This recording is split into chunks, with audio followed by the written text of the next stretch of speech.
নমস্কার বন্ধুরা, আশা করি সবাই ভালো আছেন। শিপ্রাজ এ টু জেড চ্যানেলে সবাইকে স্বাগত। তো বন্ধুরা, আজ হচ্ছে চৈত্র সংক্রান্তি, বছরের শেষ, আসছে নতুন বছর। তো কালকের থেকে আবার শুরু হবে নতুন একটা দিন। বন্ধুরা, নতুন বছরের শুভেচ্ছা জানিয়ে আজকের ব্লগটা শুরু করছি। এই ব্লগটা নীল পুজোর দিনের ব্লগ, আর ভয়েস ওভারটা দিচ্ছি সংক্রান্তির দিন, মানে আজকেই পোস্ট হবে এই ব্লগ। তো বন্ধুরা, নীল পুজোর দিন আমি সকাল থেকে সন্ধ্যা পর্যন্ত যেভাবে দিনটাকে কাটিয়েছি সেটাই আপনাদের মধ্যে শেয়ার করব। তো গত দিনের অনেকগুলো জামা কাপড় ছিল, সেই জামা কাপড়গুলোই ভাঁজ করে জায়গায় রেখে দিয়েছি।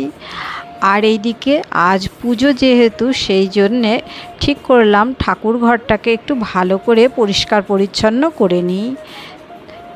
এই যে কলিং স্প্রে করে দিয়েছি, তো একটু খুব ভালো করে ক্লিন করে নেব এই ওয়ার্ড্রব, সোফা, তারপর আলনাটা।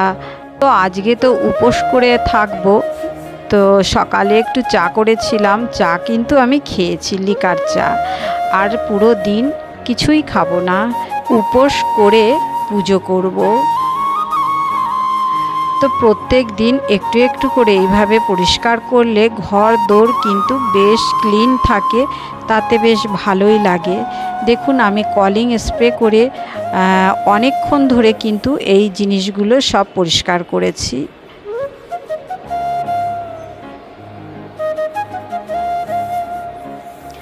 এবারে খুব সুন্দর করে ঘরটর ঝাড় দেওয়া, মোছা এগুলো করে নেব।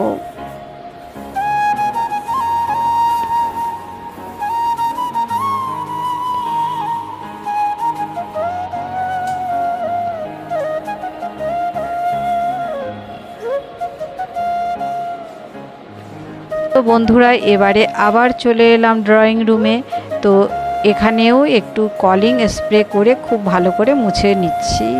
তো সকালে ঘুম থেকে উঠে একবারেই আমি ড্রেস চেঞ্জ করে নিয়েছিলাম, কারণ আমি একটু বাজারে যাব, পুজোর জন্য একটু মিষ্টি, দুধ, দই, ফুল এগুলো আনতে হবে। তো এই জন্যে আমি একবারে ড্রেস চেঞ্জ করে নিয়েছি। তো সেটাও আপনাদের মধ্যে শেয়ার করব যে কি নিয়ে এলাম। আর পুজোর যত ফল টল সেইগুলো কিন্তু আগের দিনই নিয়ে আসা হয়েছে। তো এই যে এবারে ঘরটাকে খুব ভালো করে ঝাড়টার দিয়ে নিচ্ছি। আজ আর রান্নার বিশেষ কিছু করব না, সেই জন্যে আমি আজ ঘর ঝাড় দেওয়া, মোছা এগুলোই আপনাদের মধ্যে একটু বেশি করে শেয়ার করছি। আর আমি তো সব সময় বলেই থাকি যে সব ঘরগুলো ঝাড়া, মোছা, ডাস্টিং করা যদি দেখিয়ে দিই তাহলে অনেকটা সময় লাগে আর অনেক বড় ব্লগও হয়ে যায়। তো আজ পুজোর দিন বলে একটু ক্লিন করাটাই একটু দেখাচ্ছি, যে পুজোর দিন কিন্তু একটু ঘরদোর খুব ভালো করে ক্লিন করলে বেশ ভালো লাগে। আর আমরা এটা সবাই জানি যে ঘর বাড়ি পরিষ্কার পরিচ্ছন্ন রাখলে ভালো লাগে, তবুও একটু শেয়ার করি, কারণ ব্লগ বানাই, কিছু তো শেয়ার করতে হবে। তো এই কারণেই সকাল থেকে সন্ধ্যা পর্যন্ত কি করি না করি সেটাই আপনাদের মধ্যে তুলে ধরি। আর বন্ধুরা দেখুন, এই যে টবে একটা পিস লিলি গাছ লাগিয়েছি, খুব সুন্দর ফুল ফুটেছে, ফুলটা দেখে ভীষণ ভালো লাগছে। তো সকাল থেকে ঘর ঝাড়া, মোছা সব তো করা হলো, এবার চলে এলাম এই যে একটুখানি দোকানে।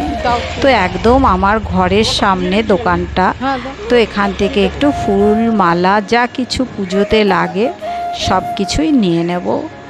ফুল টুল নিয়ে চলে এসেছি মিষ্টির দোকানে। তো এখান থেকে এই যে মিষ্টি নেব, আর কি নেব সেটা ঘরে গিয়ে একবার আপনাদের দেখাবো। আর বললাম তো ফল গতকাল নেওয়া হয়েছে, তো ফল আর নেব না, মিষ্টির দোকানে প্রচণ্ড ভিড়, সেটা একটু দেখালাম। তো অনেকক্ষণ দাঁড়িয়েছিলাম, তারপরেই আর কি দোকানদার আমাকে মিষ্টি টিষ্টি যা নেবার নিয়েছি। তো দেখুন, এই যে দুধ, সাবু, মিষ্টি আর দই এইগুলো আর ফুল এটাই নিয়ে এসেছি এখন।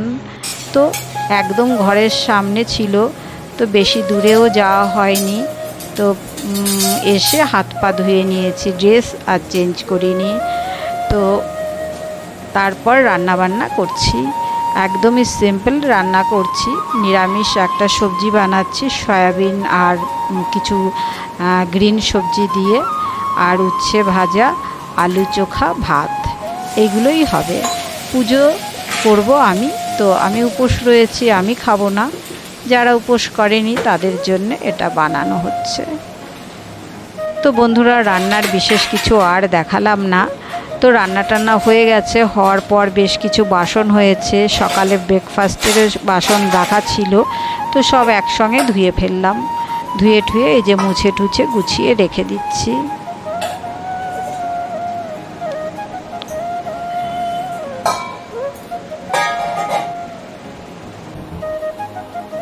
এবারে ঠাকুর ঘরের সমস্ত বাসন কোসনগুলো বের করেছি, তো এই বাসনগুলো এবারে মেজে নেব।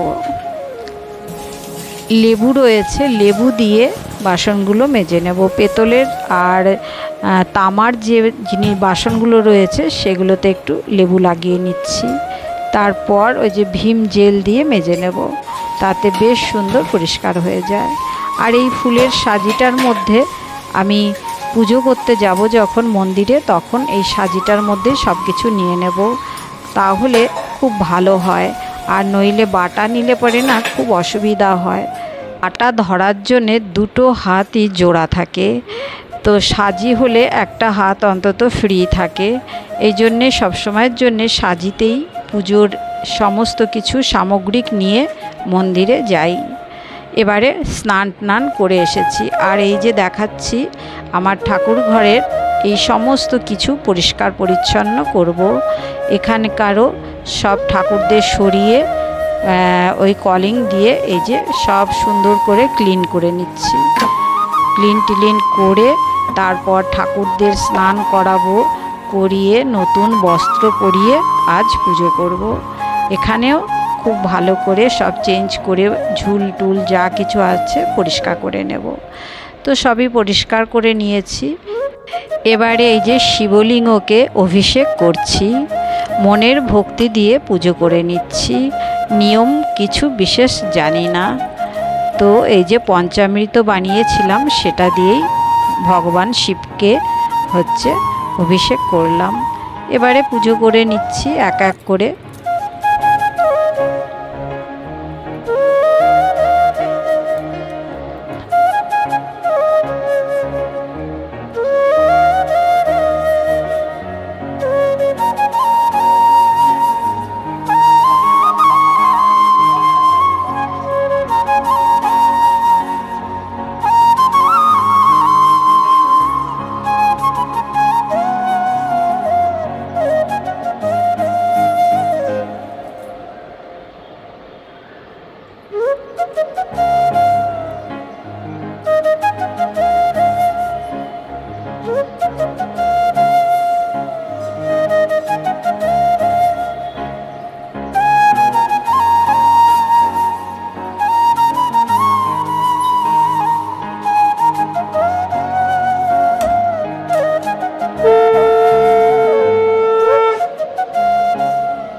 তো বন্ধুরা, এবারে রেডি হয়ে সন্ধ্যাবেলায় সন্ধ্যা দিচ্ছি। সন্ধ্যা টন্ধা দিয়ে যাব মন্দিরে।